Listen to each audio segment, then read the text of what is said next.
Pressão máxima de vapor, PV, é a pressão exercida por seus vapores quando estes estão em equilíbrio dinâmico com o líquido.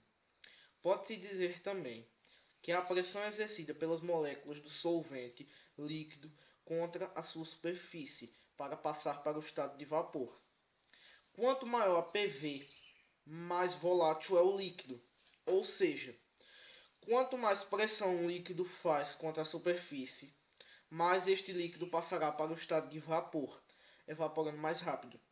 Alguns fatores influenciam na pressão de vapor, como temperatura e a natureza do líquido. O ponto de fusão e o ponto de ebulição representam a temperatura em que uma substância começa a mudar de estado em uma determinada pressão.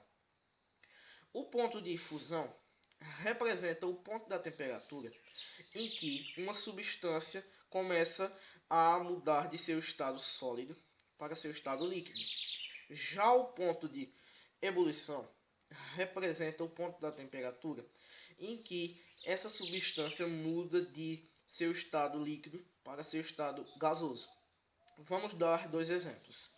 Para o ponto de fusão, o gelo em seu estado sólido começa a derreter, passando para o estado líquido, lá mais ou menos pela casa dos 0 graus Celsius.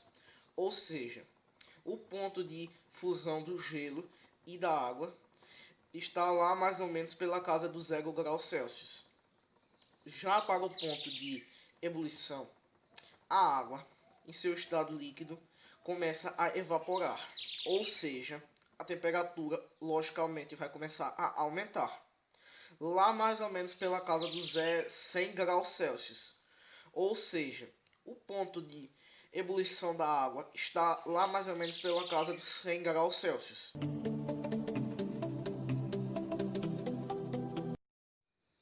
A fusão ocorre quando uma substância no estado sólido recebe energia. Essa energia recebida faz a agitação das partículas desse sólido aumentar, quebrando o retículo cristalino e ampliando a distância entre elas. O sólido passa então para o estado líquido. Já a solidificação é o processo inverso, onde uma substância no estado líquido ela perde energia, fazendo com que as partículas diminuam sua agitação e se aproximem. Assim, o líquido passa para o estado sólido. O regelo é um fenômeno onde algumas substâncias, ao sofrerem a aplicação de determinada pressão, elas fundem-se e voltam a solidificar-se quando essa pressão ela é removida.